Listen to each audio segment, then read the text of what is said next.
The story begins in a world shaken by war, uncertainty, and political storms. Across continents, the name of Ukraine echoed in every newsroom, every headline, every conversation. And in the middle of it all stood two figures whose paths were destined to collide. Donald J. Trump, the former president of the United States, and Volodymyr Zelenskyy, the president of Ukraine. Trump, a man known for his boldness and uncompromising approach, carried the legacy of America's divided politics. Zelenskyy, once an actor and comedian, had now become the voice of a nation that refused to kneel. A symbol of courage for people who had lost almost everything, but still held on to hope. One evening, under the glittering lights of an international summit, the air grew heavy with anticipation. Reporters from every corner of the world whispered into microphones. Cameras flashed endlessly, and the world waited for the moment when these two men would meet face to face. Trump entered the hall with his usual confidence, his suit sharp, his steps echoing power. Zelenskyy stood already at the center, his face tired but steady, his posture revealing the weight of thousands of lives depending on his words. The silence was unbearable as Trump stopped just a few feet away. He adjusted his tie and looked directly into Zelenskyy's eyes. Trump spoke first, his voice deep and commanding. The world has suffered enough from wars that never end. Peace requires strength, and I know strength better than anyone. Gasps spread. He crossed the hall. The reporters scribbled, the cameras zoomed closer. The moment was not just political, it was historic. Zelenskyy slowly stepped forward, his voice carrying both pain and pride. Strength, Mr. Trump, strength is not found in speeches or contracts. Strength is when mothers bury their sons and still refuse to give up. Strength is when cities are destroyed and yet people carry the flag high. That is Ukraine's strength. The audience fell into silence. His words pierced hearts like arrows. Trump shifted slightly, but he did not back down. I respect sacrifice. I respect courage, he said firmly. But how long will this war continue? How many lives will be lost before you admit there is no victory without compromise? Zelenskyy's eyes glistened, but his voice did not break. Every day, I meet children who no longer have fathers. Every week, I attend funerals of soldiers who died only with hope in their hands. And you ask me about compromise? Tell me, Mr. Trump, if it were your people, your land, your children, would you compromise? The question froze the air. For a moment, Trump had no words. The cameras caught every flicker of emotion on his face. The audience erupted into applause, not just for a political leader, but for the cry of a man carrying the pain of his people. Narrator's voice filled the silence. And so began a story, not of politics alone, but of grief versus power, sacrifice versus strategy. The world leaned closer, waiting to see what path these two men would carve. Not just for themselves, but for millions whose futures depended on them. The next morning, the footage of the confrontation spread across every television screen, every phone, every social media feed. Clips of Trump's declaration of strength and Zelenskyy's emotional reply played on repeat. Hashtags trended worldwide. Trump v. Zelenskyy, voices of war, strength, and sacrifice. In New York, Trump held a press conference. He stood tall, surrounded by American flags. His voice was firm, but the hint of unease from the night before lingered beneath his words. I have always believed that peace is possible, but peace comes through making the right deal. If I were in charge, the war would not have lasted this long. The world needs leadership that knows how to close a deal. His supporters cheered, clapping loudly. But across the ocean in Kiev, the reaction was different. Zelenskyy appeared on Ukrainian television, his voice heavy with both exhaustion and fire. Ukraine is not for sale. Our freedom is not a deal to be bargained. We are fighting not for land alone, but for dignity, for survival, for the right to exist, and we will never trade that away. The contrast between the two leaders could not have been clearer. On one side stood Trump, a man of strategy, power, and negotiation. On the other stood Zelenskyy, a man of sacrifice, courage, and emotional. The journalists declared it the clash of visions. World leaders whispered behind closed doors.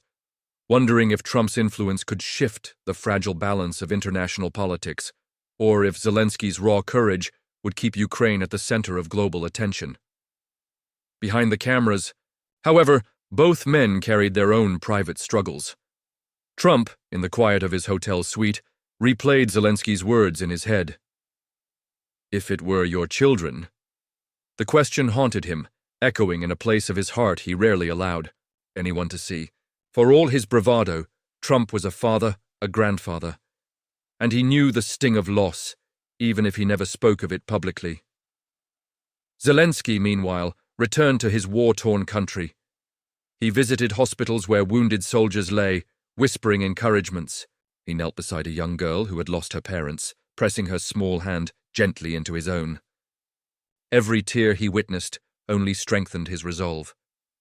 And so, as days turned into nights, the tension between Trump and Zelensky grew.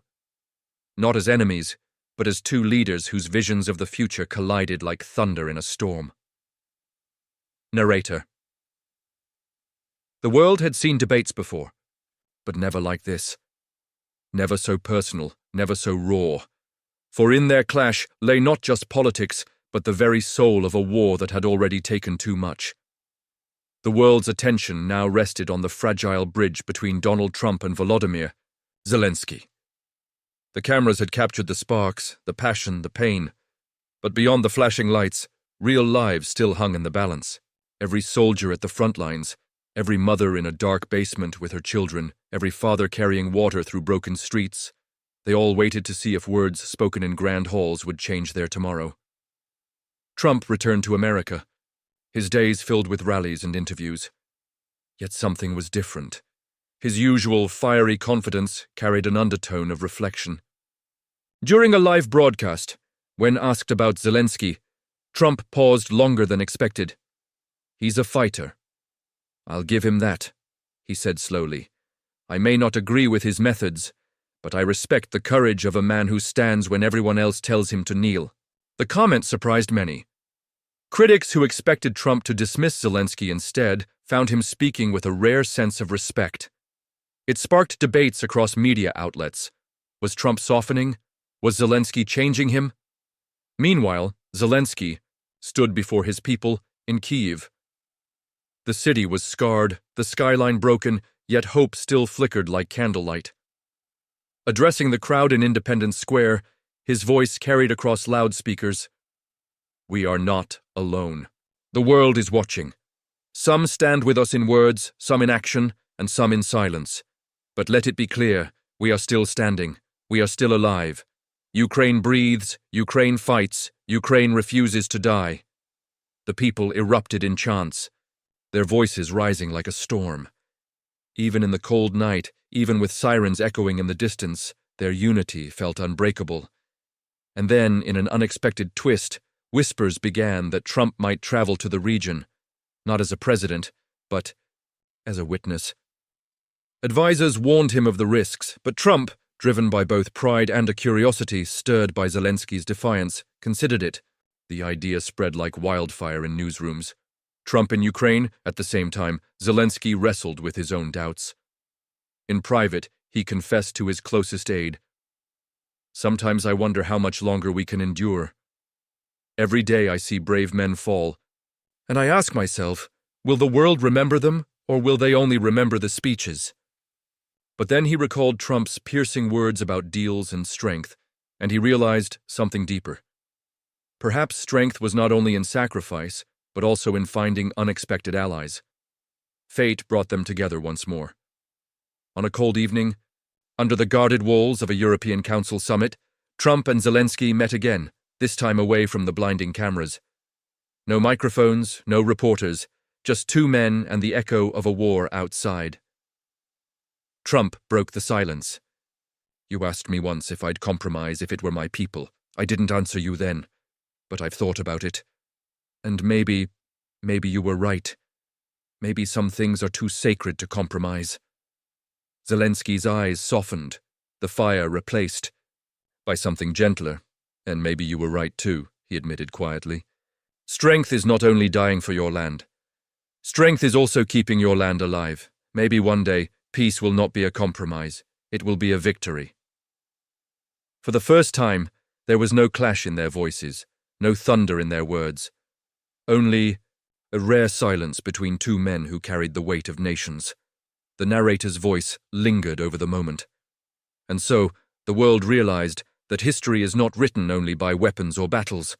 Sometimes it is written in the pause between two powerful men, in the silence that speaks louder than wars. Trump and Zelenskyy did not end the conflict that night, but they lit a spark, a reminder that even in the darkest storms, dialogue remains the bridge between despair and hope. The world had begun to sense something unusual. Two men who were once divided by ideology, politics, and ego now stood on the fragile edge of understanding. Their paths had crossed not as allies, not as enemies, but as symbols of a world desperate for direction. In Washington, reporters replayed every word, every glance, every silent pause between Trump and Zelenskyy. Analysts speculated whether this was the start of a new chapter or merely a fleeting gesture lost in the winds of diplomacy. But beyond speculation, there was something real, a seed of humanity, planted between two leaders who carried scars the world could not see. Trump's nights grew restless. He often sat alone, the glow of late-night television reflecting in his eyes, as voices replayed in his mind, the cries of soldiers, the defiance in Zelenskyy's tone, the haunting silence of war-torn cities.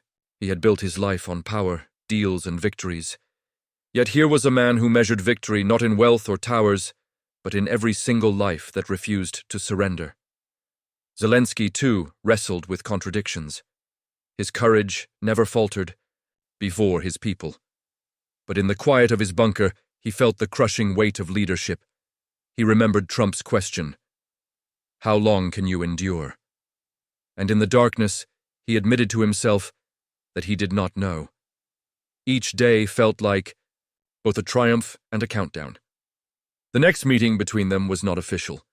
It was arranged discreetly, away from flashing cameras, in a small, heavily guarded villa near the Polish border.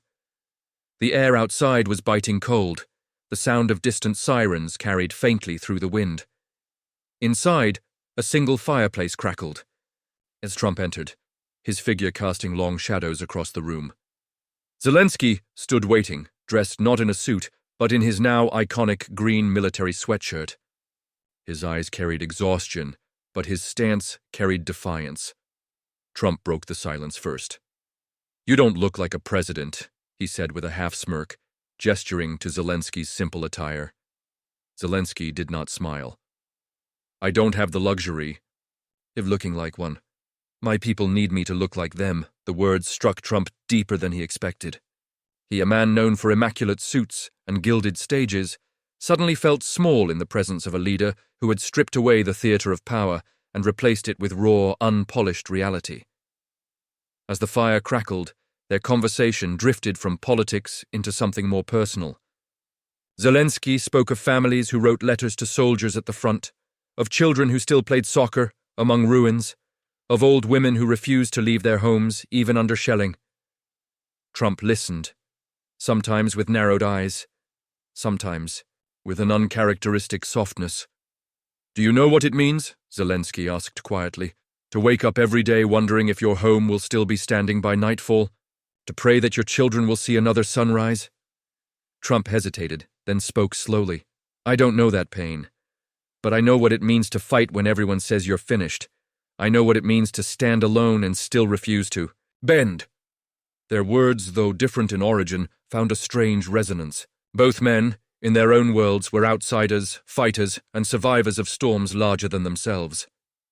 As the night deepened, Zelenskyy leaned forward, his voice lower, heavier. "History will not remember our wealth. It will not remember our speeches. It will remember whether we gave hope or surrendered it." Trump stared into the fire. For the first time, he did not interrupt, did not argue. He simply listened. And then, in a moment no one could have scripted, both men stood side by side at the window.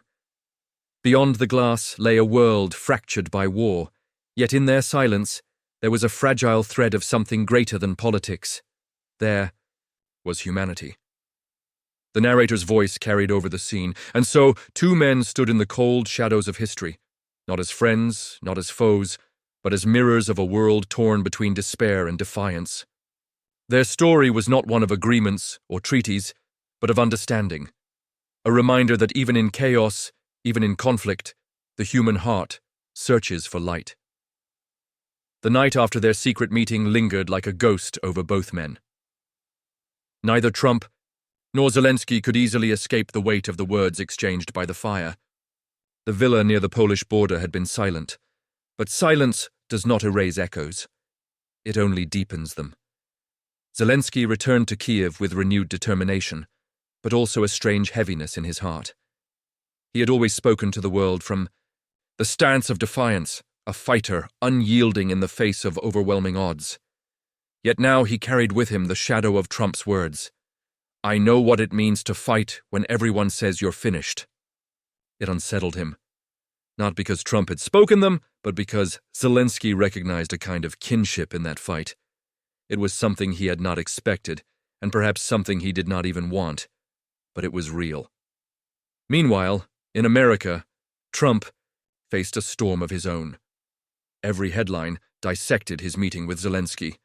Some praised him for showing empathy, others condemned him for what they called political theater. But beyond the noise, Trump found himself strangely indifferent to the commentary. For the first time in years, the approval of crowds and the applause of rallies felt secondary. What remained vivid in his mind was not the roar of a stadium, but the quiet strength in Zelenskyy's tired eyes. At night, Trump's dreams became restless. He saw burning cities, shattered playgrounds, faces of children smeared with dust yet smiling through fear.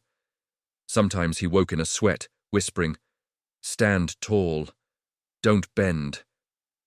As if those words were no longer his to give, but his to live. Back in Kiev, Zelenskyy's days were consumed by reports, casualties, shortages, international statements, but every now and then, as he looked over the crumbling skyline of his city, he remembered Trump's silence by the fire, his uncharacteristic stillness. For a man who had built his life on noise, that silence had been profound. One evening, as the sirens wailed in the distance, Zelenskyy walked into a hospital hidden beneath layers of concrete and steel. Soldiers lay on stretchers, their faces pale, their hands trembling. Some whispered words of defiance, others called for loved ones. Children huddled beside mothers, clutching small toys that had somehow survived the chaos.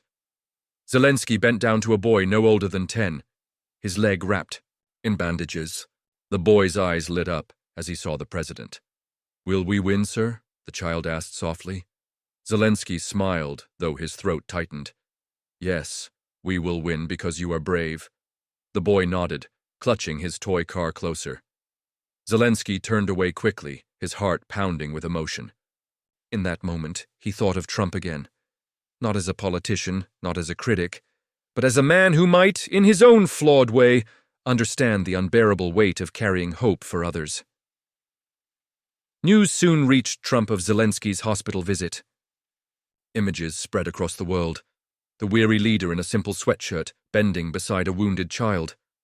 Trump stared at the pictures for a long time. Something inside him shifted. This was not politics. This was not theater. This was survival, humanity, endurance. In the days that followed, an unlikely exchange began. Late at night, across secure lines, Trump and Zelenskyy spoke. Not as world leaders, but as men who carried the crushing weight of expectation. Sometimes their conversations lasted only minutes, Zelenskyy speaking of the front line, Trump listening more than he spoke. Other times, they stretched into hours, where silence itself was a language, filled with unspoken respect. One night, Zelenskyy asked, almost whispering through the static, "Why do you listen to me? Why do you care?" Trump paused. His voice was lower, stripped of bravado. "Because I see in you something the world rarely sees anymore. I see a man who refuses to bow, even when the ground beneath him is breaking." For a long while, neither said another word. The connection buzzed softly, carrying a silence that was not empty, but full of understanding, full of the strange bond that had grown between two men who should have been worlds apart.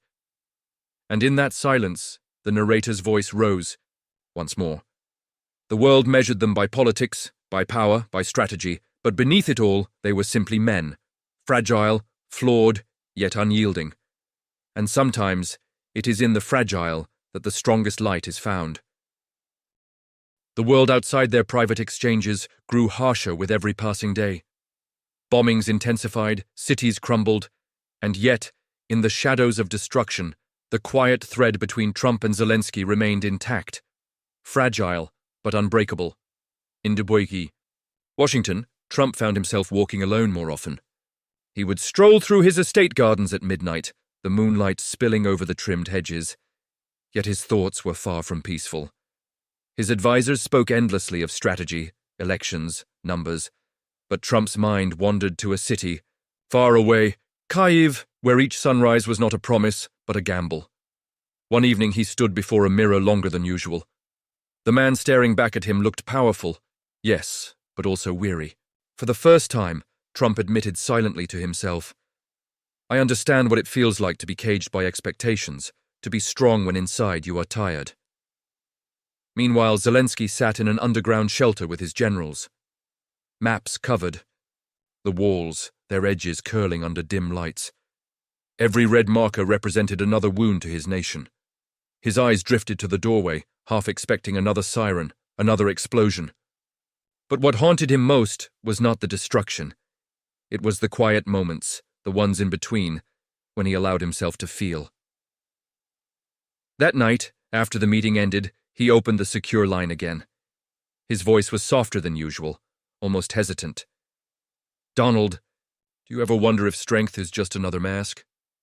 Trump leaned back in his chair, the phone pressed to his ear. He didn't answer immediately. The silence stretched, then finally, he spoke. "All my life, I wore that mask. I thought strength meant never letting anyone see you bleed. But maybe real strength is when you admit you're bleeding and still keep standing." The line went quiet. Zelenskyy's chest tightened as he stared at the flickering lamp above him. Those words, coming from Trump, the man known for never conceding weakness, carried a weight he had not expected. For the next hour, the two men spoke not of politics, not of war, but of themselves. Trump spoke of the loneliness behind power, of the way applause fades into silence once the stage lights dim. Zelenskyy confessed the nightmares that kept him awake, the faces of soldiers he could not save, the guilt of carrying a burden too vast for one man. And yet, through their words, a strange kind of healing emerged, not because they solved each other's problems, but because they no longer carried them alone. A storm raged above Kyiv that night. Lightning flashed, thunder roared, and the earth shook with the echoes of artillery. Zelenskyy closed his eyes, the phone still pressed to his ear, and whispered, "Sometimes I feel the world will forget us." Trump's reply came steady, almost fierce. "They won't. Not while I have a voice, not while you have the courage to keep standing." For the first time in months, Zelenskyy allowed himself a small smile in the darkness. Far across the ocean, Trump put down the phone and sat in silence. He looked out at the night sky, stars glimmering faintly beyond the city lights. For the first time in years, his heart carried not ambition, not rivalry, but something he had thought lost: purpose. The narrator's voice returned, solemn yet hopeful. Two men, born of different worlds, bound by fire and fragility. History would remember them for politics, for wars, for controversies. But in the quiet hours of the night, where the world could not see, they were simply human, clinging to hope, refusing to surrender, and learning that even the strongest hearts need someone to understand them. The weeks passed, and the war carved deeper scars across Ukraine. The world watched in horror as images of shattered cities filled the screens, apartment blocks turned to rubble, children clutching stuffed animals in trembling arms, soldiers carrying their wounded brothers through the smoke. Zelenskyy bore all of it on his shoulders. His speeches became stronger, his voice a beacon for his people. Yet every night when the cameras turned off, he sat alone, haunted by the silence of his empty office. Across the Atlantic, Trump's world was different, yet equally restless. He was no longer in power, but the media never left him alone. His every word, every gesture, every statement was dissected.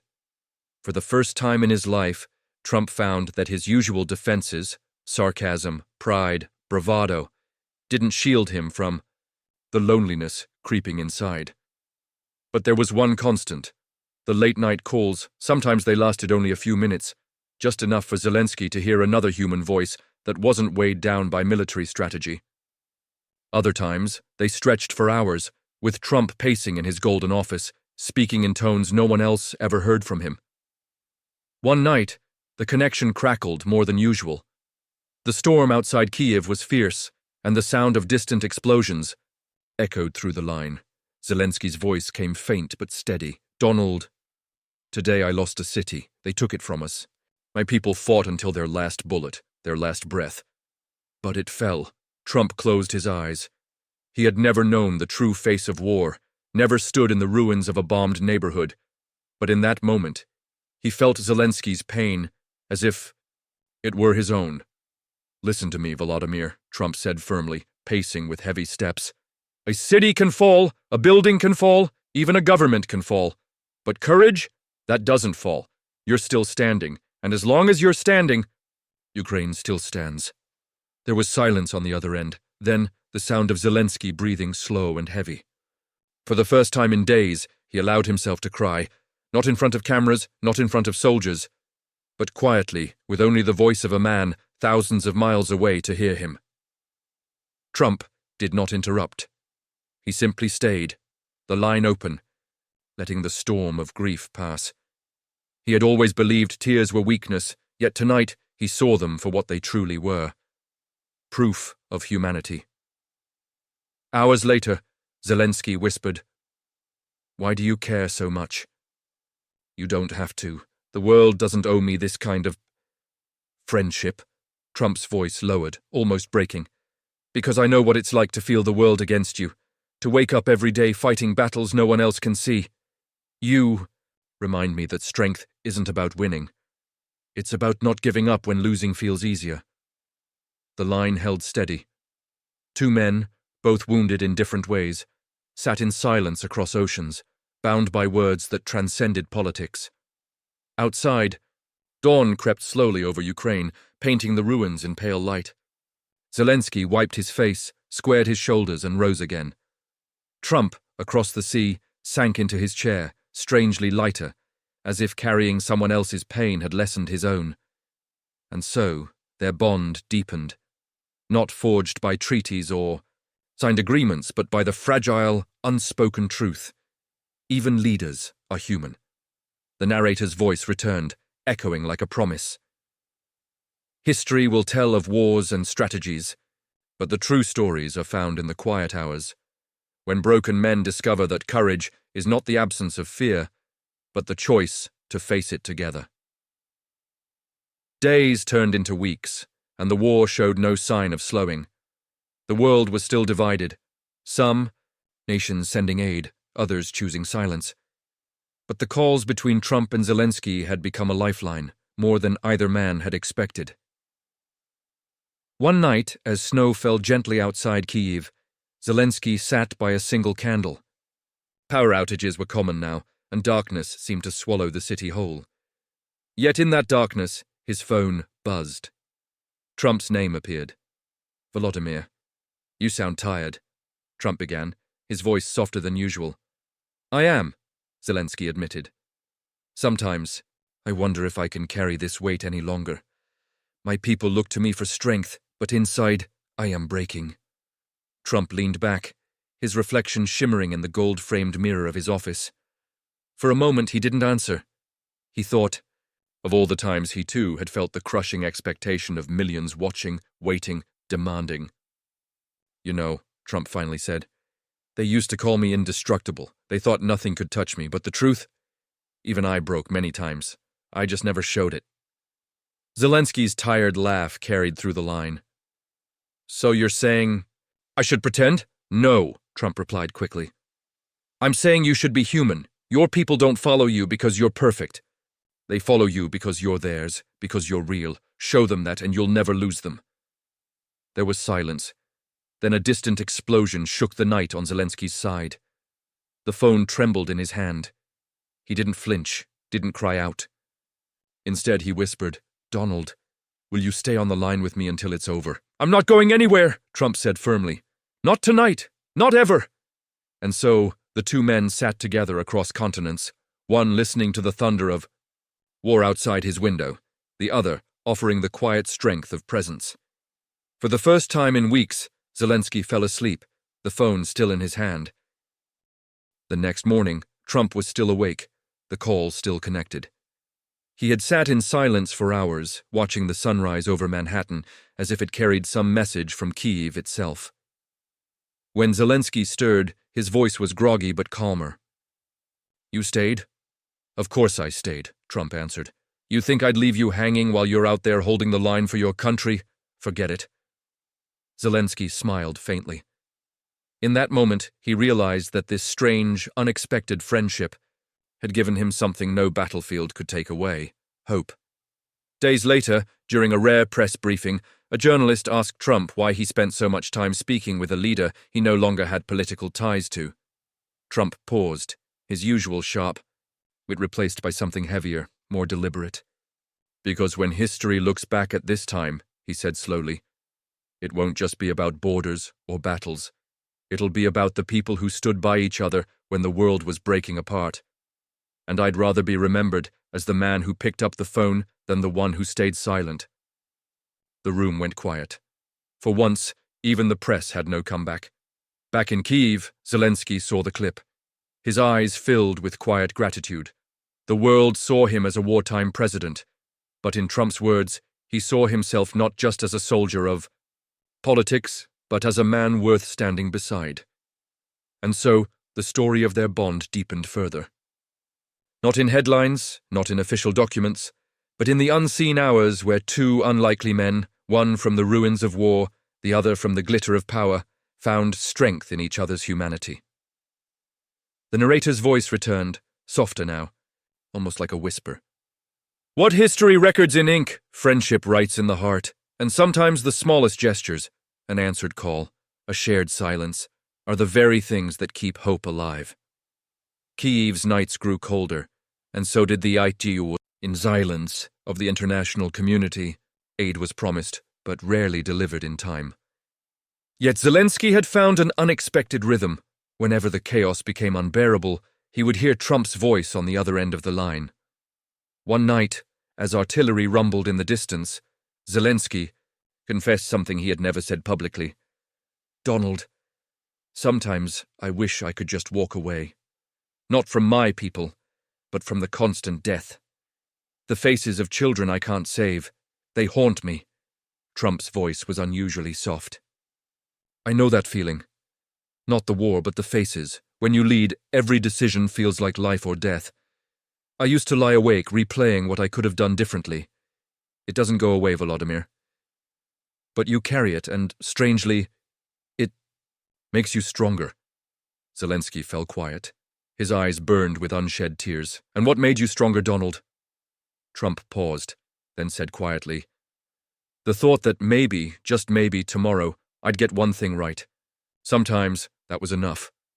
For the first time in weeks, Zelenskyy allowed himself to cry, not as a president, not as a soldier, but as a man.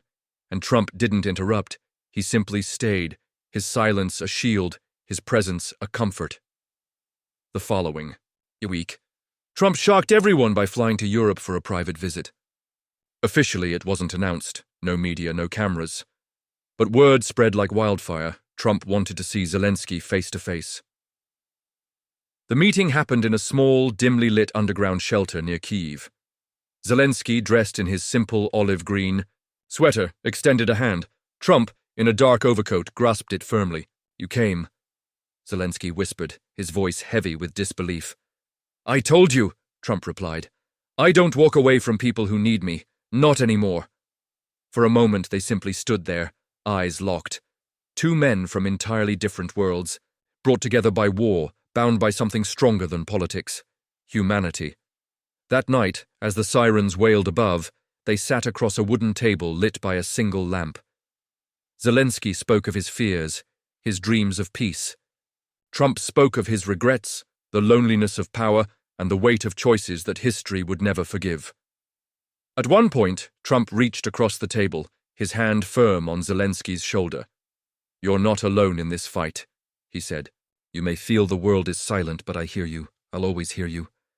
And for the first time since the invasion began, Zelenskyy felt truly seen, not just as a leader, but as a man. News of Trump's secret visit eventually leaked. Some praised it, others mocked it. But for Zelenskyy, the whispers of politics didn't matter. What mattered was the memory of that night, the warmth of connection in a city otherwise consumed by fire and ash. Back in the United States, Trump was asked by reporters why he risked the journey. He answered with words that stunned even his critics. "Because sometimes leadership isn't about power, it's about presence. And if being there for someone can keep hope alive, even for one more day, then that's worth more than 1,000. Speeches. The world listened. Some rolled their eyes, but others began to see the humanity behind the rivalry. Meanwhile, Zelenskyy kept fighting, but the burden felt lighter now.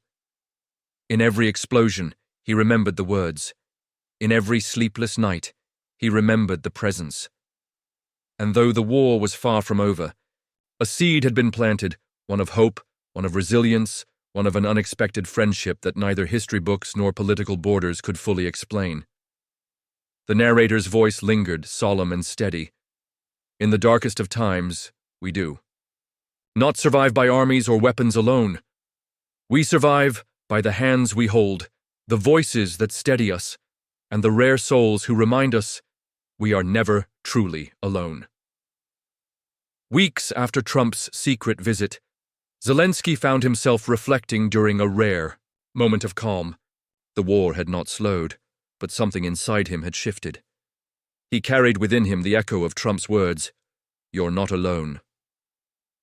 Late one night, as Kyiv was cloaked in silence except for distant shelling, Zelenskyy walked alone through the shelter's narrow corridors. He passed soldiers asleep on benches, volunteers writing letters, and doctors tending to the wounded. Each face reminded him why he fought. Yet, exhaustion pressed hard. He opened his phone and, without hesitation, dialed Trump again. "Donald," Zelenskyy said softly, "do you ever feel like hope is too heavy to carry?" Trump sighed on the other end. "Every leader feels that. But here's the secret. You don't carry hope alone. You let your people carry it with you. Even your enemies can carry it sometimes, by underestimating you. And when you're too tired, let someone else hold it for a while, even me." Zelenskyy closed his eyes. In that moment, he realized that friendship, no matter how unlikely, was also a form of resistance. The following month, an international defice summit was held in Warsaw. Leaders from across Europe debated aid packages, sanctions, and military strategies. Zelenskyy attended virtually, but his face looked worn, his voice strained. To everyone's shock, Trump appeared uninvited at the summit. Cameras flashed, reporters gasped. Though no longer president, his presence pulled the world's attention instantly. He didn't give a long speech. Instead, he walked directly to the podium and said, "This is not about politics. This is about people. Look at Zelenskyy, not as a leader, but as a man fighting for the survival of children, families, and a nation's soul. We can debate numbers and weapons forever, but if we lose sight of humanity, then we've already lost." The hall fell silent. Some leaders shifted uncomfortably, others nodded. For once, the debate turned into something deeper, a conversation about dignity, not just strategy. Afterwards, Zelenskyy called him privately. His voice broke with emotion. "Donald, you gave me something stronger than weapons today. You gave me hope that the world can still listen." Trump chuckled quietly. Sometimes, words fight harder than bullets. Winter deepened in Ukraine, and so did the war. Yet, inside Zelenskyy's heart, there was now a flicker that refused to die. The friendship between him and Trump had become an unspoken lifeline, carrying them both through storms of criticism, loss, and fear. On Christmas Eve, as Kyiv's sky lit up with both fireworks and flares, Zelenskyy sat with his people in a dimly lit shelter. Children sang carols softly, their voices trembling but beautiful. Across the ocean, Trump sat alone in his Florida residence. The mansion was grand, but the silence was crushing. Suddenly, his phone buzzed with a video call from Eve. The screen lit up, with Zelenskyy surrounded by children, their voices rising in a song of hope. Zelenskyy smiled warmly. "We wanted you to be here with us, even from far away," he said. For a moment, Trump's usually firm face softened, and his eyes glistened. He whispered, almost to himself, "Maybe this is what real power looks like. Not the power to command, but the power to care." That night, as two men worlds apart shared a silent prayer through a flickering screen, the war did not end, but something far greater began. A story of resilience, of unexpected brotherhood, and of the reminder that even in the darkest chapters of history, humanity can still shine. The war had entered another brutal phase. Kyiv was shivering under the icy grasp of January. Buildings stood half-ruined, their windows shattered, yet from inside came the sound of people singing hymns to fight back the silence of fear. Zelenskyy was no longer the comedian-turned-president that the world first knew. He was tired, older in spirit, but his resolve was steel. Every night he stood on the balcony of a damaged government building, looking across the frozen city, whispering to himself, "We will not vanish. We are still here." But there were nights when his strength faltered. On such a night, when the winds howled across the Dnipro River and artillery thunder echoed in the distance, Zelenskyy picked up the phone again. He didn't even think. His hands just dialed Trump's number. Trump answered with his usual blunt voice, but softer this time. "Volodymyr, you sound exhausted." "Donald," Zelenskyy said, his voice heavy. "Sometimes I feel like I'm carrying an entire country on my shoulders. Every mother who has lost her son, every child who sleeps in a basement, I carry them all inside me. And it is breaking me." Trump went silent for a moment, then replied, "Do you know why you carry them? Because they believe in you. And when you stumble, it's not weakness, it's humanity. Even the strongest leaders need someone to lean on. Lean on me, if you must." Zelenskyy's eyes welled with tears. He was not speaking to a former US president in that moment, but to a friend who understood the crushing weight of responsibility. That night, for the first time in weeks, Zelenskyy slept peacefully. He dreamt not of war, but of children playing in a park, laughter echoing through the streets of a free Ukraine. By February, whispers spread across the globe. Journalists noticed the unusual bond between the two men. Photos leaked of Trump's late-night visit to Poland, where he secretly met with Ukrainian officers. Rumors swirled. Why was Trump, no longer in power, risking his image for Ukraine? The media storm didn't stop him. In fact, it fueled him. At a press briefing in Florida, Trump surprised reporters. Instead of discussing politics, he raised his voice passionately. "This is not about me, and it's not about power. It's about humanity. President Zelenskyy is fighting not only for his country, but for the soul of freedom itself. And if standing with him costs me something, then so be it." The world watched in shock. For years, Trump had been known for fiery speeches and hard stances, but this was different. His tone was raw, almost vulnerable. That same night, Zelenskyy watched the broadcast from his bunker. His ministers looked at him, waiting for his reaction. Slowly he smiled, a smile so rare these days that it lit up the entire room. "He did not have to do this," Zelenskyy whispered. "But he did. That means something." Later, when he called Trump, his words were simple. "Donald, today you were not just a politician. You were a friend to my people. They felt it, even here under the bombs." Trump chuckled. "Volodymyr, sometimes even I surprise myself." Spring approached, but the war showed no signs of ending. Yet in the shadows of destruction, seeds of hope began to grow. Children painted walls of shelters with bright colors, blue skies, yellow, sons, fields of wheat. Mothers cooked meals with whatever little food they had, turning scarcity into warmth. One day, Trump arrived secretly again, this time near the border town of Lviv. He met Zelenskyy face to face inside a cold, dimly lit room. No cameras, no press, just the two of them and the hum of a generator. Trump, for once, didn't dominate the room. He listened. He listened to Zelenskyy describe the bombed schools, the broken hospitals, the soldiers who never returned.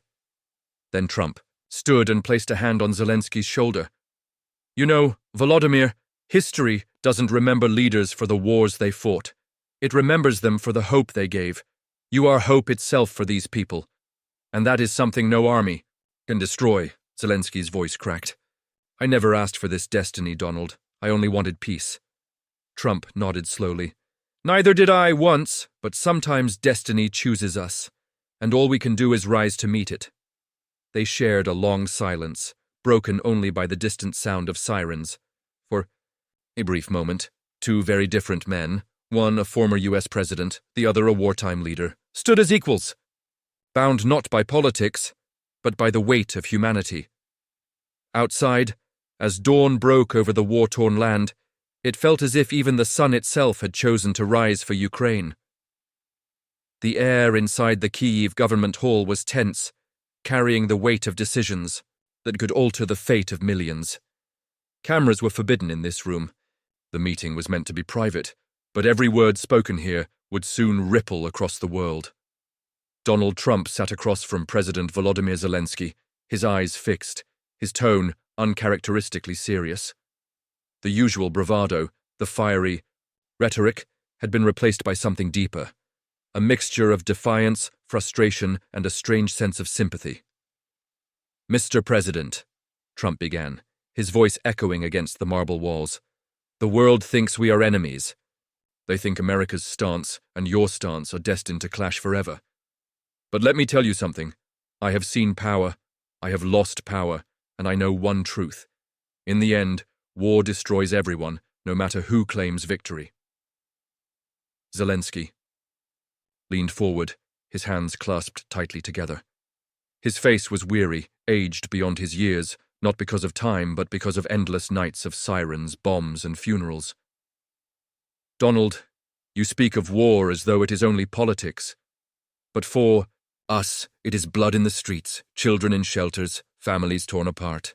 We are not fighting for influence. We are fighting to breathe tomorrow. For a moment, silence consumed the room. The weight of his words pressed down like a storm about to break. Trump looked at him, and for the first time, his usual armor of arrogance seemed to falter. I know loss too, Trump said quietly. I may not have walked through the ruins of bombed cities, but I've lost things I thought would never be taken from me. The White House, my power, my name dragged through the mud. People cheered when I fell. And maybe that's not the same as what your people endure, but pain. Pain doesn't compare. Pain is universal. Zelenskyy's eyes softened, but only for a heartbeat. He had no luxury of sympathy. He had a country to carry on his shoulders. Then help us, Donald. Not with promises, not with speeches, but with something real. If you believe in strength, show it. If you believe in peace, prove it. Trump leaned back, his expression caught between pride and a hidden vulnerability. His life had always been about winning, towers, elections, applause. But now, sitting across from a man whose nation was bleeding every day, the definition of winning felt different. Narration filled the silence in the hall. This was not just a meeting of leaders. This was a collision of worlds, one man fighting for survival, another fighting for relevance. Yet in that collision, something remarkable began to form. The fragile thread of understanding, a recognition that both men, despite their differences, carried scars invisible to the public eye. Zelenskyy stood and walked toward the window. Outside, Kyiv's skyline bore the wounds of war, broken buildings, scattered smoke, the distant echo of artillery. He placed his hand against the glass. Every night I pray this will end, not for me, but for the children. They deserve a life where their dreams are not interrupted by air raid sirens. Trump rose too, his reflection beside Zelenskyy's in the window. Two men, two nations, two destinies, now bound by a moment history never predicted. I can't promise miracles, Trump finally said, his voice heavy, almost trembling. But I can promise you this. I will not let your story fade into silence. I will not let the world forget Ukraine. Maybe I'm not president anymore, but I'm still Donald Trump, and my voice, for better or worse, still echoes. The words struck Zelenskyy not as politics, but as something rare, sincerity. He turned to Trump and, for the first time, allowed himself the smallest flicker of hope. The meeting was only beginning, but already history had shifted. Two men from different worlds had found common ground, not in victory, not in ideology, but in pain, in loss, and in the fragile dream of peace. The night was heavy in Kyiv, a blanket of darkness pierced only by the flicker of street lamps and the distant orange glow of fires on the horizon. In the government guest house, where Donald Trump was staying, silence filled the hallways. Yet inside his room, Trump could not sleep. He sat at the desk, the lamp casting sharp shadows across his face. The words of Zelenskyy echoed in his mind. Not with promises, not with speeches, but with something real. For years, Trump had thrived on speeches. Crowds, applause, the roar of arenas, they had defined his power. But now, staring out, at a city under siege, he felt an unease that no audience could cure. The window rattled faintly. Somewhere in the distance, another strike had landed. Trump stood, pacing the floor, wrestling with thoughts that rarely invaded him. Doubt, vulnerability, fear. This isn't my war, he muttered to himself. This isn't my country. Why should I carry this burden? Yet the answer came swiftly, unbidden. Because he had seen Zelenskyy's eyes. Those weary eyes carried a truth no negotiation could disguise. The truth of a man begging the world not to abandon him. At that same moment, across the city, Zelenskyy sat alone in his war office. The desk was cluttered with reports, casualty numbers. The morning sky over Kyiv was pale and grey, the kind of light that blurred the line between night and day. The city seemed caught in a fragile pause, as though even the war itself was holding its breath. Trump and Zelenskyy sat together in a modest conference room, the table between them scattered with maps, reports, and photographs of devastation. Yet despite the evidence of destruction, what lingered most in the room was silence. Both men were deep in thought, their faces marked by sleepless nights and unspoken burdens. Trump broke the quiet first. "Do you know what I used to think back in America?" he asked, his voice low, almost uncertain. "I thought war was just about tanks, missiles, strategy. But sitting here, seeing this, meeting your people, I realize it's about something else. It's about survival. It's about spirit." Zelenskyy leaned forward, his eyes steady. "And spirit," he said firmly, "is stronger than any missile. Russia thought we would break in a week, but look around you, Donald. We are still standing." Trump studied him carefully. There was no arrogance in Zelenskyy's words, only a quiet conviction that came from living the reality, from carrying a nation on his shoulders. Trump felt an unfamiliar sensation stir inside him. Respect, the kind that couldn't be manufactured for television cameras. Later that day, they left the safety of the government building and drove through the battered streets of Kyiv. Soldiers saluted as they passed. Civilians waved weakly, their faces a mixture of exhaustion and gratitude. Children peeked from doorways, eyes wide with curiosity. At one stop, Trump stepped out of the vehicle and was immediately surrounded by a small group of citizens. A grandmother in a heavy coat clutched his hand with surprising strength. "You are here," she said in broken English, tears forming in her eyes. "The world must not forget us. Tell them we are alive." Trump's throat tightened, and for once, words did not come easily. He simply nodded, patting her hand. He had attended countless rallies, spoken to millions, but never had a single voice pierced him so deeply. As the convoy moved on, Zelenskyy glanced at him. "You see now, this war is not statistics. It is people. Each one of them is fighting. In their own way." Trump looked out the window at the passing ruins, and they expect me to be their messenger. That night, a press conference was arranged. The world's cameras were ready, journalists eager for statements. Trump stood beside Zelenskyy, the two leaders framed against the flags of Ukraine and the United States. The room buzzed with anticipation, but when Trump spoke, his tone was different from what the world expected. Gone were the bombastic gestures and sharp one-liners. Instead, his voice carried a weight few had ever heard from him. "I came to Ukraine not to make promises," he began, pausing to let the silence sink in. "I came to see, to listen, to understand. And what I have seen here is not just a nation at war. It is a nation that refuses to die. Ukraine's strength is not just in its soldiers, it is in its mothers, its children, its old men and women who still believe in tomorrow." Reporters scribbled furiously, cameras clicked non-stop, but Trump ignored the noise. His eyes remained fixed on the faces in front of him, as if speaking directly to the world through them. "I will not stand here and pretend I have all the answers, but I will say this. To forget Ukraine is to forget humanity. And I will not. Be silent. Not now, not ever." The room erupted with questions, but Trump stepped back, allowing Zelenskyy to speak next. The Ukrainian president placed a hand briefly on Trump's arm. A small gesture, but one heavy with meaning. Two men, from vastly different worlds, united in a single message. Outside, the snow continued to fall, soft and unrelenting, as though covering the ruins not just with cold, but with the promise of renewal. Narration whispered over the scene. Sometimes history shifts not with battles, but with words.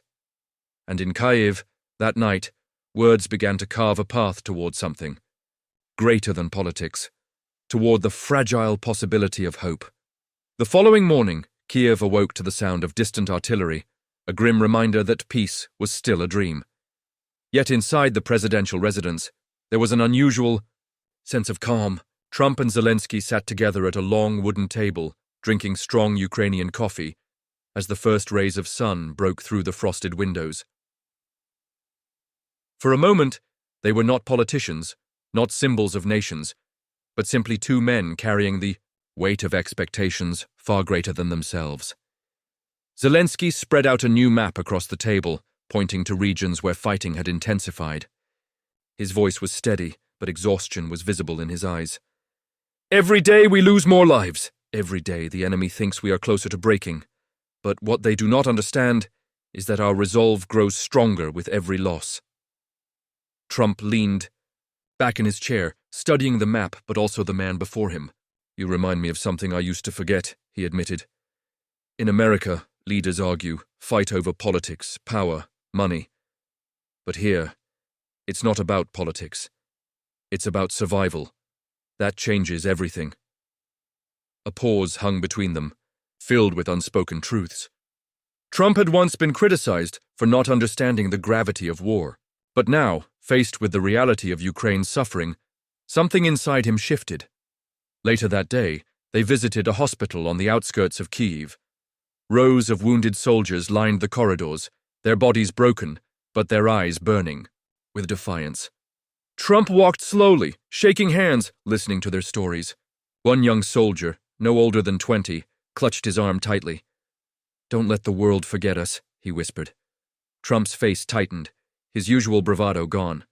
"I won't," he said quietly. As they left, Zelenskyy noticed the change in him. "These men fight not just for Ukraine," he said. "They fight for the idea that freedom is worth every sacrifice." Trump nodded. "And maybe," he said softly, "the world needs to be reminded of that idea." That evening, the two leaders stood once more before the cameras, the weight of the day heavy on their shoulders. Trump's words were simple, but they carried an emotional force that even his critics could not ignore. "Ukraine is not just a battlefield," he declared. "It is the heart of freedom itself. And if that heart stops beating, the world will lose more than a country. It will lose its courage." Night fell heavy over Kyiv, the city lights flickering like fragile stars against the darkened horizon. Deep inside the presidential residence, Trump and Zelenskyy shared a rare silence, each man lost in his own thoughts. Outside, The distant thunder of artillery echoed like a constant reminder of time running short. Zelenskyy broke the silence first. When I became president, I never imagined my role would be this, standing against the largest army in Europe, begging the world to remember us. His tone wasn't bitter, but weary, as if each word carried the weight of millions. Trump leaned forward, his elbows on the table, his face softened by the low light. I used to think leadership was about winning elections, winning deals, winning battles of words. But here, watching what you carry, I see it's not about winning, it's about not breaking. Zelenskyy gave a faint smile, his eyes tired but still burning. Yes, and even when we are broken, we fight with the pieces. For the first time since his arrival, Trump felt something stir deep within him, an unfamiliar vulnerability. He wasn't just visiting Ukraine as a politician or a former president. He was a witness to something that transcended politics. Later that night, the two men walked through the underground bunkers beneath Kyiv. Generators hummed, children slept. On cots, mothers whispered lullabies while clutching their babies. One little girl, no older than 6, peeked up at Trump with wide, fearful eyes. She held a small, stuffed bear with one arm torn off. Without hesitation, Trump knelt beside her. "What's his name?" he asked gently. The girl whispered something in Ukrainian. Zelenskyy translated, "She says his name is Bohdan. It means a God's gift." Trump touched the bear carefully, then looked at Zelenskyy. "Even in war, children give hope names." Zelenskyy's throat tightened. "That is why we fight. Not for land, not for power. For them." When they emerged from the bunker, the air was sharp with the cold of midnight. The city was quiet, almost too quiet, as if holding its breath. Trump looked at the skyline, the golden domes of Kyiv's cathedrals glowing faintly in the distance. "This city," he murmured, "deserves a future." Zelenskyy placed a hand on his shoulder, his voice steady. "Then we must build it together." And, in that moment, though the war raged on, though nothing had been won or lost, a bond had been forged. An understanding deeper than politics, deeper than power. It was the bond of two men who, in their own ways, refused to let hope die. The next morning came with a sky painted in grey clouds, the air heavy with the smell of smoke drifting from the outskirts of Kyiv. Trump awoke to the low rumble of distant shelling, a reminder that every sunrise in Ukraine was uncertain. He stepped into the presidential office where Zelenskyy was already at work, his desk scattered with maps, letters, and satellite images. "You didn't sleep much," Trump remarked, noticing the dark circles beneath Zelenskyy's eyes. Zelenskyy gave a tired smile. "Sleep is a luxury in wartime, but today we make decisions that may decide more than just a battlefield." Trump moved closer, scanning the documents. "Decisions like what?" Zelenskyy leaned forward, tapping on one of the maps where red arrows pushed dangerously close to Kyiv. "Our intelligence says a major offensive is coming within days." "We can hold them off, but not without stronger support. I need you, Donald, not just as a visitor, not just as a symbol. I need you to be the voice that forces the world to act." For a long moment, Trump was silent. He had always seen himself as a deal-maker, a man who controlled the room with words. But here, words were not just strategy, they were survival. Finally, he nodded. "You'll have my voice, but I'll give you something else too." Zelenskyy raised an eyebrow. "And what is that?" Trump's expression hardened, a rare determination lighting up his face. "I'll give you my promise. No matter how divided the world is, I won't let Ukraine be forgotten. You have my word." The Ukrainian president's eyes glistened with a mix of gratitude and exhaustion. "Words are not bullets, Donald, but sometimes they are stronger." Later that day, they visited a hospital on the edge of the city. The halls were filled with wounded soldiers, their faces etched with pain but also fierce pride. One young man, barely 20, saluted Zelenskyy with trembling fingers despite lying in a bed covered in bandages. "Mr. President," he whispered, his voice raspy, "we will never stop fighting." Zelenskyy bent down, taking his hand gently. And I will never stop leading. Trump watched silently, his chest tightening. He had seen patriotism before, parades, rallies, chants of victory, but this was different. This was the raw, unbreakable love of people who had nothing left but their homeland. As they left, Trump spoke softly, almost to himself. Back home, people argue about freedom. Here they bleed for it. Zelenskyy looked at him, his expression grave, but filled with quiet fire. And maybe that is why we will win. That night, as the city braced for another wave of attacks, Trump sat alone, in his guest chamber, staring at the flickering candlelight. He realized that what he had promised Zelenskyy was no small vow. It was a commitment that could change not only Ukraine's future, but his own legacy. For the first time in years, Donald Trump felt the weight of destiny pressing against his shoulders. And in that quiet moment, he did not shrink from it. He embraced it. The night was restless in Kiev. The low thunder of artillery rolled across the horizon, sometimes shaking the glass of the presidential palace. Trump stood near the tall window, arms crossed, staring into the darkness where faint flashes of explosions lit the distant sky. He wasn't used to this kind of silence, the silence broken only by war. Zelenskyy entered quietly, his jacket half unbuttoned, his face showing fatigue but also resolve. "You can't sleep either?" he asked. Trump turned, his voice low. "How can anyone sleep with this going on? Back home, people argue over politics, over speeches and elections. Here," he gestured toward the window, "here it's life and death, every hour." Zelenskyy nodded, walking closer. "This is the truth we live with. But you being here changes something, Donald. Our soldiers, our people. They know the world is watching more closely now. That hope matters." Trump studied him, noticing how Zelenskyy's shoulders carried both the burden of leadership and the weight of a nation's survival. "You've got courage, Volodymyr," Trump said after a pause. "More than most leaders I've ever met." The Ukrainian president gave a faint smile. "Courage is not a choice here, it's survival, and sometimes survival demands more than bravery. It demands faith that tomorrow will still come." They sat together at a small wooden table, ate icy pot of tea untouched between them. Maps and reports lay scattered, showing enemy movements and dwindling supplies. Trump tapped one of the papers. "These numbers aren't good. Ammunition low, troops exhausted. You're holding out. But for how long?" Zelenskyy leaned forward, his eyes sharp. "For as long as it takes, I'd rather die fighting for freedom than live as a slave under Moscow's shadow." The words struck Trump deeply. He had heard grand speeches before, but this wasn't rhetoric. It was truth forged in fire. Suddenly the air raid sirens wailed, echoing through the palace walls. Guards rushed to the corridors, shouting orders. Trump stood quickly, but Zelenskyy stayed calm, almost practiced. "Come," Zelenskyy said firmly. "We go to the shelter." They moved quickly through the underground passages, the concrete walls, trembling as explosions sounded closer now. In the dimly lit bunker, soldiers and staff gathered, their faces tense but unbroken. Trump looked around at them. Men and women, young and old, clutching radios, rifles, and in some cases, simply each other's hands.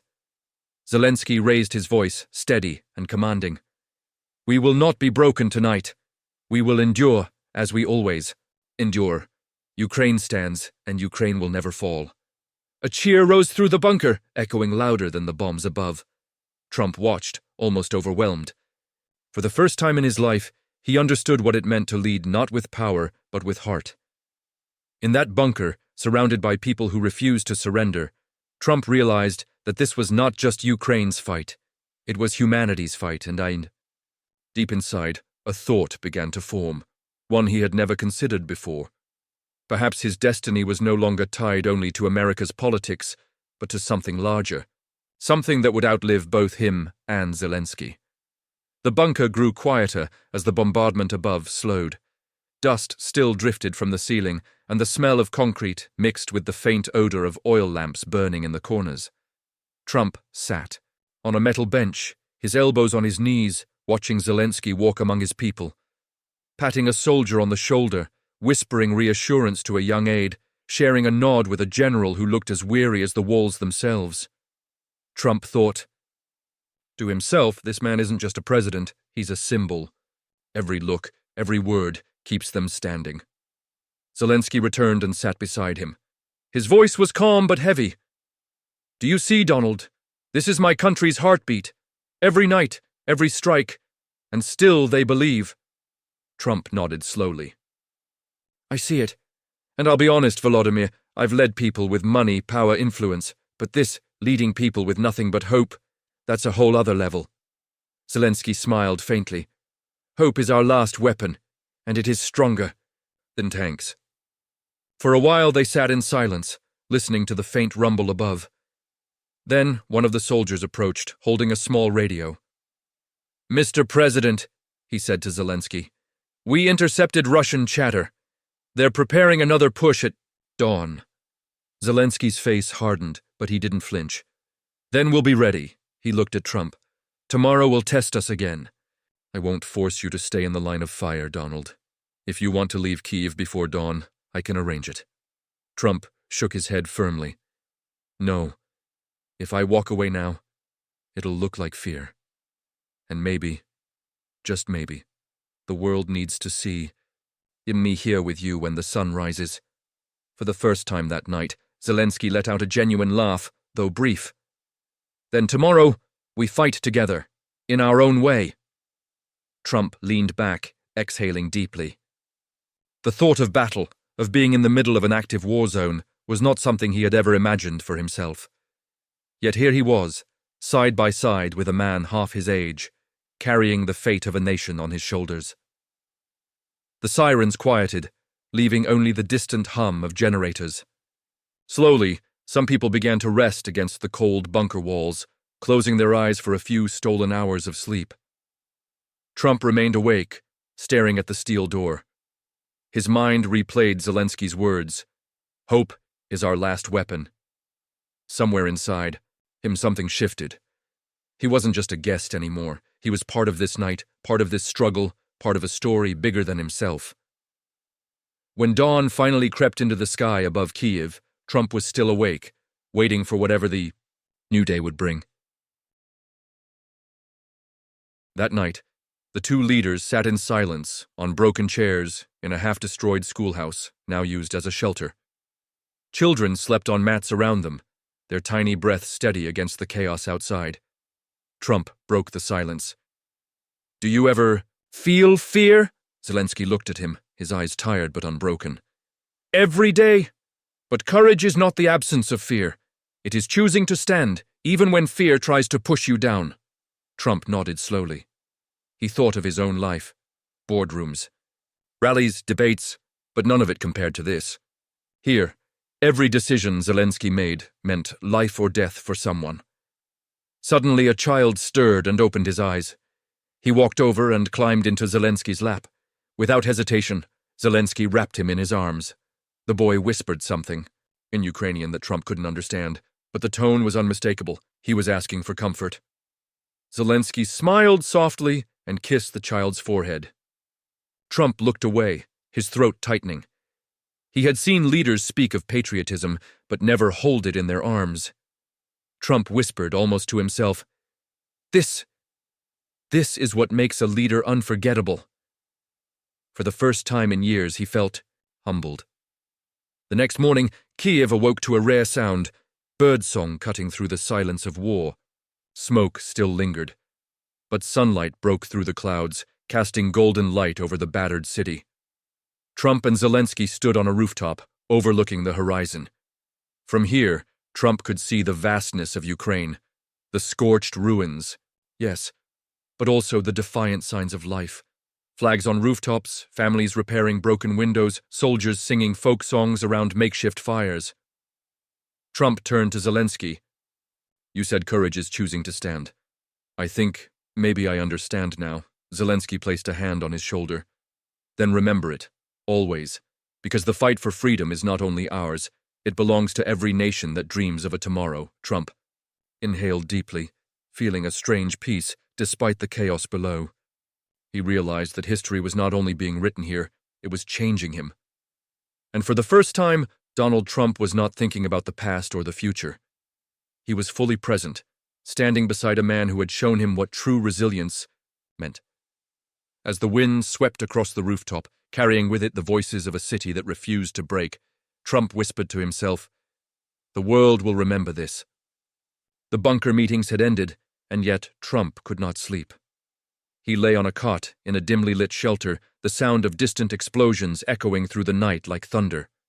Around him, soldiers rested with rifles at their sides, civilians clung to blankets, and children whimpered softly in their dreams. Trump turned on his side and stared at the concrete wall. For years his nights had been filled with comfort. Silk sheets, warm rooms, silence. But here, on the cold floor of Kyiv, he felt something he had not known in decades. Humility. In the early hours, Zelenskyy walked in quietly, still wearing his green military sweatshirt. He looked at Trump and smiled faintly. "You are awake," Zelenskyy whispered. Trump sat up. "I can't stop thinking. How do you live like this every day, with the world collapsing around you?" Zelenskyy sat beside him, folding his hands. "Because I must. If I collapse, so will my people. Leadership is not a privilege here, it is survival." Trump lowered his gaze, his voice uncharacteristically soft. "I used to think leadership was about winning, about proving you're the strongest in the room. But here, I see it's about being the last one to give up." For a moment, silence hung between them. Then a child stirred in his sleep, clutching a teddy bear scorched from the fire. Trump's eyes lingered on the child, and in that moment, something inside him shifted. At dawn, Trump and Zelenskyy left the shelter to visit the outskirts of Kyiv. The city looked like a ghost of itself, apartment blocks torn open, streets filled.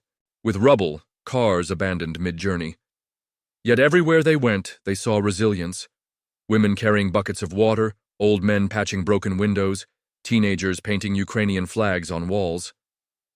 Trump paused by a collapsed building where a small group of civilians searched for belongings. A young girl, no more than 10, tugged at a piece of debris and pulled out a cracked picture frame. Inside was a family portrait, her parents, smiling, now likely gone. She looked up at Trump with wide, tear-filled eyes. For once, he had no words. He knelt down awkwardly, placing a hand on her shoulder. "You're strong," he whispered. "Stronger than most leaders I've ever known." The girl gave a tiny nod, clutching the photo to her chest. Zelenskyy watched quietly, his expression unreadable. Later, as they walked away, he said, "You see now why we do not surrender. Because our children deserve to grow up in peace." Trump only nodded, his throat tight. He had come here to witness war, but what he truly saw was endurance. That evening, back in the city center, Trump joined Zelenskyy for a meeting with commanders. Maps were spread across the table, marked with red circles and arrows. The men spoke of strategies, supplies, and morale. Trump listened silently at first, but then leaned forward. "What if you turn this war not only into a fight on the battlefield, but into a story the world cannot ignore?" The commanders looked at him with curiosity. Trump continued, his voice steady. "Wars are not only won with weapons, they are won with hearts. If people everywhere see the courage of Ukraine, they will demand their leaders to act.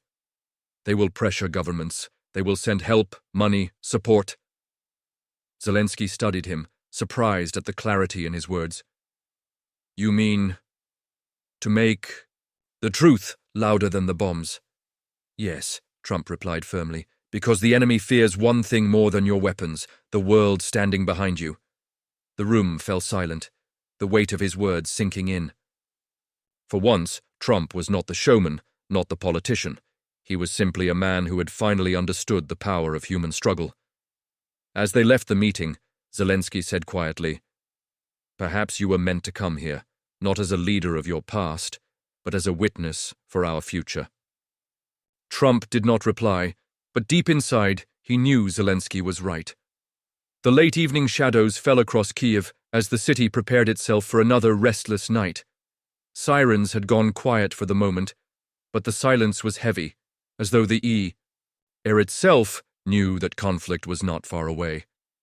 Within the secure residence where President Volodymyr Zelenskyy often met his closest advisors, a very different conversation was unfolding. One that was not about weapons, or troops, or intelligence reports, but about trust, humanity, and unexpected bonds. Donald Trump had returned to Ukraine. His visit, shrouded in secrecy, was unlike his previous politically charged appearances. This time he arrived with fewer cameras, fewer speeches, and a more personal mission. He wanted to see for himself the man he had come to respect, and perhaps the man who had reminded him of his own vulnerabilities. The two leaders sat across from each other in a room dimly lit by a single chandelier. Between them was not a gulf of politics, but the weight of two nations and two very different lives that fate had somehow intertwined. "Volodymyr," Trump said, his tone unusually measured, "every time I step into this city, I see not just ruins, but resilience. You remind me of something I almost forgot. That leadership is not just about winning elections, it's about carrying pain on your shoulders." Zelenskyy looked at him, surprised. He had expected grandstanding, perhaps another half-promised solution or a rehearsed line for the press. Instead, what he heard was raw honesty. "Donald," he replied softly, "I never asked for this war. I never wanted to become a symbol of suffering, but my people, they have no one else. I cannot fail them, even if it means I break inside." The room went silent again. But this silence was different. It was a silence of understanding. Two men, often portrayed as opposites, were now mirrors of each other's solitude. Trump leaned back, almost struggling to find words. "You know, Volodymyr, when I lost the election, I thought it was the end of me. The media mocked me.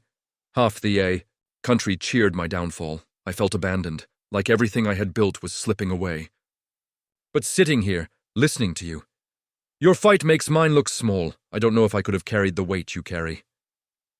For a brief moment, Zelenskyy's sternness softened. He leaned forward, resting his hand on the table. "It's not about comparing pain. It's about realizing that even the strongest men need someone to remind them they are human." Trump's eyes shifted, blinking more than usual. He was not a man known for showing tears, but something inside him cracked. He wasn't looking at Zelenskyy as another head of state or as a pawn in global politics. He was looking at him as a brother who bore scars invisible to the world. "Volodymyr," Trump finally said, "you've given me something no one else has in years.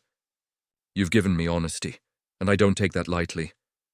Maybe one day history won't just write about us as politicians. Maybe it will write about us as men who chose to care when the world was falling apart." Zelenskyy smiled faintly.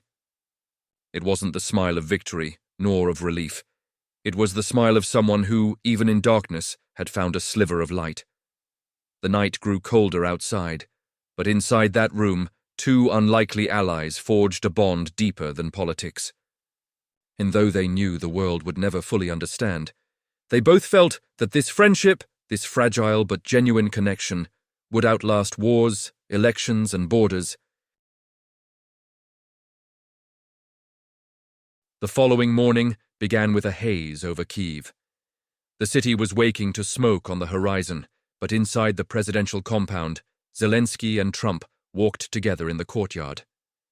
There were no cameras, no advisors, just the crunch of gravel beneath their shoes. "Donald," Zelenskyy said, breaking the silence, "you are not here as a politician anymore. Why did you really come back?" Trump took a long breath. "Because I couldn't stop thinking about you, about what you're going through. I know that sounds strange coming from me. I'm supposed to be tough, unshakable. But after our last meeting, something stayed with me. You reminded me that life is bigger than power. You reminded me of compassion." Zelenskyy paused. He could see the sincerity, though he also knew Trump's nature. Still, this felt different, less staged, more human. "I came," Trump continued, "because I need to help. Not just with speeches, not just with deals. I need to be here, to stand beside you, even if it costs me politically." The Ukrainian president stopped walking. His eyes glistened. "Donald, do you understand what that means?" To stand beside me means standing against forces larger than both of us. You could lose everything. Trump shook his head firmly. I already lost everything once. What I found here, our friendship, that's worth more than 1,000 elections. For a long moment, neither man spoke. The wind carried the faint sounds of distant artillery, yet within the courtyard there was an unshakable calm. Later that day, Trump visited a hospital in Kyiv, accompanied by Zelenskyy. Wounded soldiers lay in beds, some missing limbs, others clutching letters from their families. The air was thick with antiseptic and unspoken sorrow. Trump, usually the center of attention, did not speak loudly. Instead, he walked quietly, shaking hands, offering nods, whispering words only the patients could hear. Zelenskyy watched him carefully. This was not the Trump the media portrayed. This was a man stripped of pride, touched by the fragility of life. One young soldier, barely 20, grasped Trump's hand tightly. Thank you for coming. It means we are not forgotten. Trump's lips trembled before he answered. No, son, you are not forgotten, and you never will be. Zelenskyy turned away briefly, feeling tears well in his eyes. He had seen many leaders visit for the sake of appearances. But this was different. When they left the hospital, Zelenskyy finally spoke. Donald, you may not realize it, but today you gave my people hope. Not with promises, but with presence. Trump looked at him, his expression raw. And you gave me something too, Volodymyr. You gave me purpose again. The sun began to set over Kyiv, bathing the scarred city in golden light. And in that fleeting glow, two men, so different, yet so connected, walked forward, bound not by politics, but by the shared weight of humanity. The morning in Kyiv unfolded under a grey sky, heavy with clouds of dust and smoke. The city, though wounded, still breathed with a strange kind of resilience. Sirens had gone off several times during the night, and the sound of distant shelling was like a cruel heartbeat echoing through every street.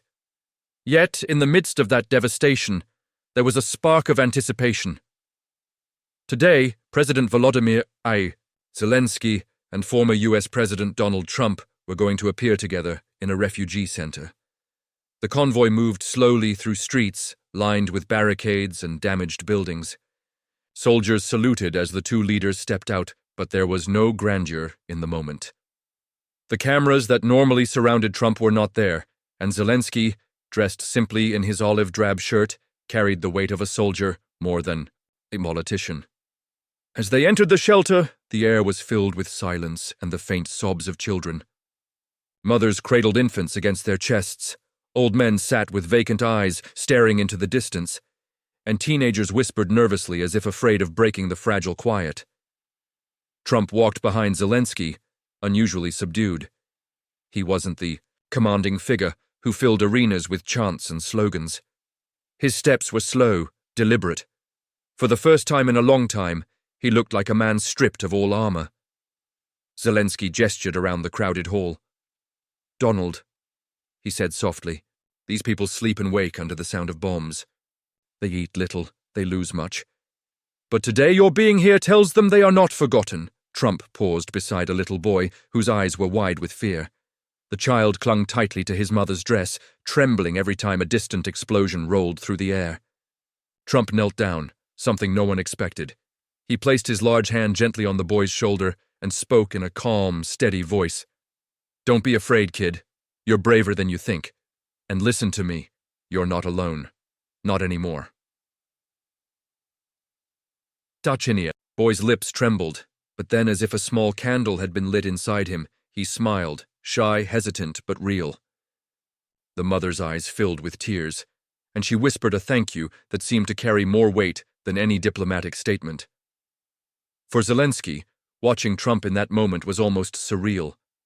The man once known for sharp words and iron pride had, in the silence of war, become human in the purest sense. He was not an ex-president. He was simply a man speaking to a frightened child. As they left the shelter, Zelenskyy turned and said quietly, You cannot imagine what your presence did today. For them, you are not a politician. They saw you as a hand reaching out in the darkness. Trump looked up at the grey Ukrainian sky. His voice was lower than usual, almost thoughtful. Volodymyr, maybe for the first time in my life I feel politics doesn't matter. Maybe this is what it means to simply be human. That evening, the two leaders sat together in a secure underground room. The hum of generators filled the space, and maps of Ukraine lay spread across the table. Outside, artillery thundered again. But within those walls, another kind of battle was being fought. The battle of confessions. Zelenskyy ran his finger along a map that showed red zones of occupation. His face was tired, lined not by age, but by the weight of constant decisions. "This is my country," he said, "once whole, now broken. Every day I give more than I have, but sometimes, Donald, I fear I am breaking inside as well." Trump studied him for a long moment, then leaned back in his chair. "Volodymyr, I see in your eyes the same exhaustion I once saw in myself. When I lost everything, power, reputation, the sense of being invincible, it nearly destroyed me. But the difference is, you're not just carrying yourself, you're carrying millions on your back." Zelenskyy lowered his gaze, his voice trembling slightly. "Tell me honestly, Donald. Are you here because your heart led you, or is this just another performance, another act in the theater of power?" The question cut sharply through the air. For a moment, Trump was silent. He pressed his lips together as if searching for words, buried deep beneath layers of pride.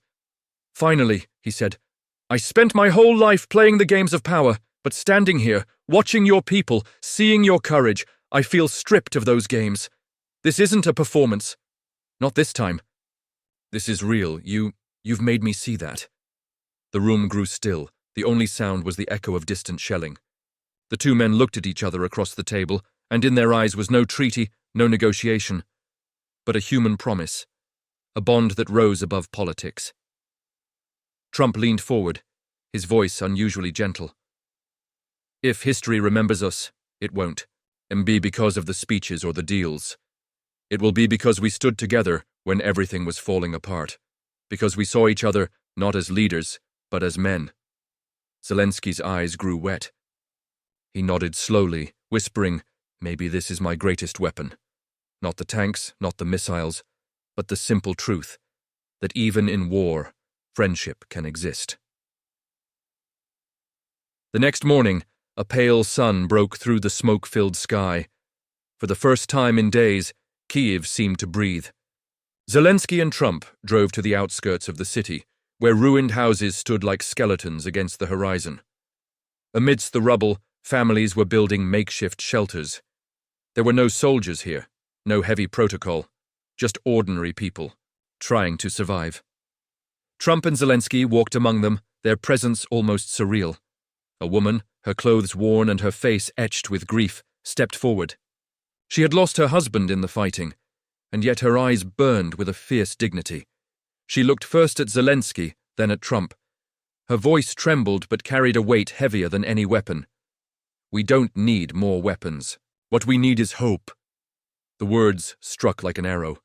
Trump, known for speeches filled with bravado, stood silent for a long time. Then he stepped closer to her, speaking not as a politician, but as a man. "You have my word. I will not forget this. Not today, not ever." Zelenskyy took her hand and spoke gently. "Your pain is my pain, and this man beside me," he glanced at Trump, "he is not here as a politician. He is here as my friend." For a heartbeat, the entire crowd froze. Then slowly, people began to clap. It wasn't thunderous applause, it was soft, steady, filled with sincerity. Not the sound of war, but the sound of hope. As the day ended, and the car carried them back into the city, Zelenskyy turned to Trump. "Donald, maybe generations will forget our politics, but they will remember this bond. They will remember that we were not enemies of despair." Trump, staring out at the destroyed but unbroken city, replied softly, "Volodymyr, the scars we carry inside may never be seen by the world, but maybe those scars are what make us strongest." Night fell upon Kyiv, but inside two hearts a light had been lit that even war could not extinguish.